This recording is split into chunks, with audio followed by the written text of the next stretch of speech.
conflict ignites. A long-brewing conflict between two powerful nations erupts overnight. Both sides have been preparing for years, stockpiling weapons, deploying AI-powered defenses, and securing alliances. 2. The first strike. At dawn, Nation A launches a devastating surprise attack using next-generation hypersonic missiles and cyber warfare. Nation B's defenses are crippled within minutes.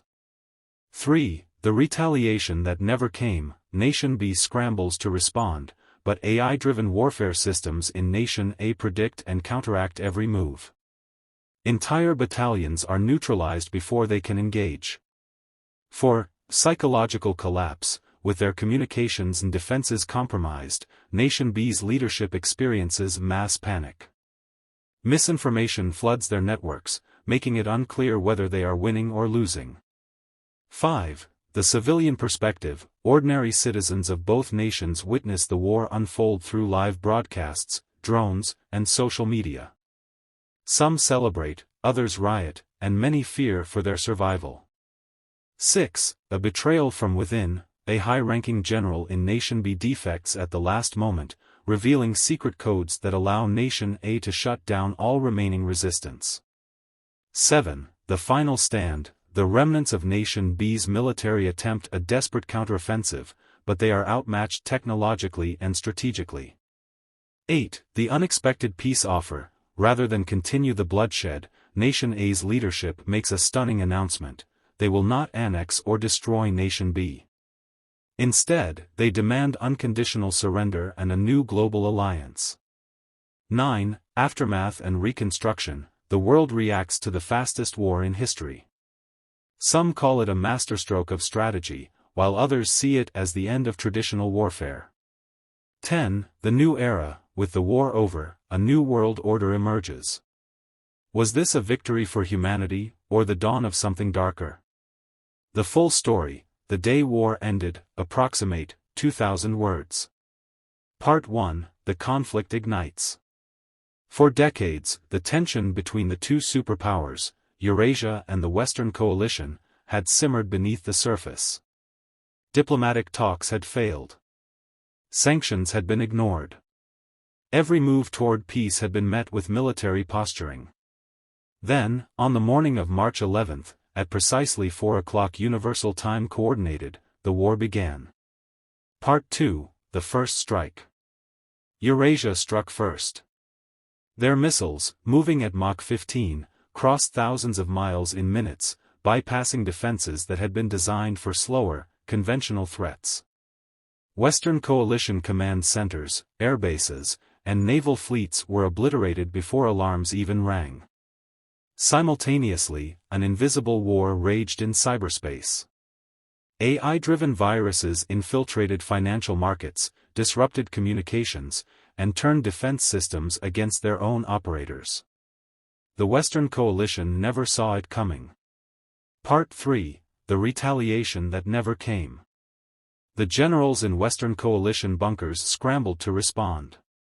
The retaliation plan was clear.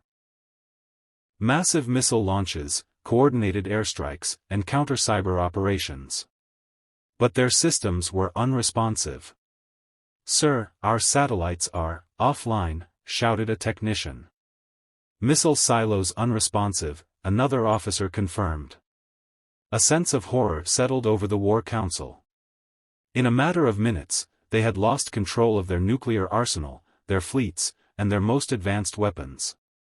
Part 4. Psychological collapse. News spread fast. Cities, expecting a drawn-out conflict, instead saw nothing but chaos. Some military officers surrendered on the spot. Others, unsure if their own side still existed, went rogue. Social media was flooded with misinformation. In some areas, people celebrated, believing their nation had already won. In others, riots erupted. Banks collapsed, and stores were looted. Without communications, the leadership of the Western Coalition couldn't even confirm who was in charge anymore. Part 5. The civilian perspective. For civilians, the war was surreal. There were no troops marching through streets, no air raid sirens. just silence and fear. One man in New York City watched as his phone flashed, all government systems unavailable.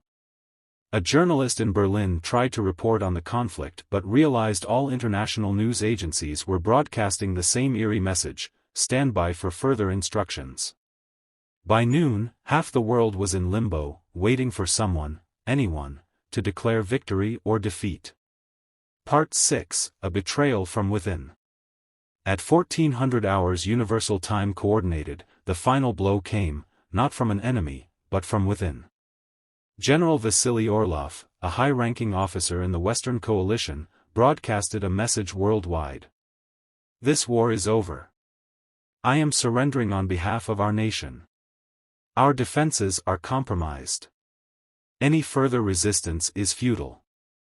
I urge all remaining forces to stand down. Within minutes, entire battalions followed suit. A government that had spent decades preparing for war had collapsed in less than 10 hours. Part 7, The Final Stand. Not everyone accepted defeat. A group of elite Western Coalition pilots, unaware of the full extent of the situation, launched one final assault on Eurasia's capital. They never made it. Eurasia's AI defense grid intercepted them before they crossed the border.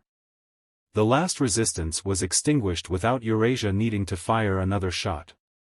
Part 8, The Unexpected Peace Offer. At 1800 hours Universal Time Coordinated, Eurasia's Supreme Commander, Viktor Soloviev, addressed the world. His face was calm, his voice steady. We have achieved total military superiority. But we are not conquerors. We demand only one thing: unconditional surrender and the establishment of a new, unified global order. The world held its breath. This was not an occupation. It was something far stranger,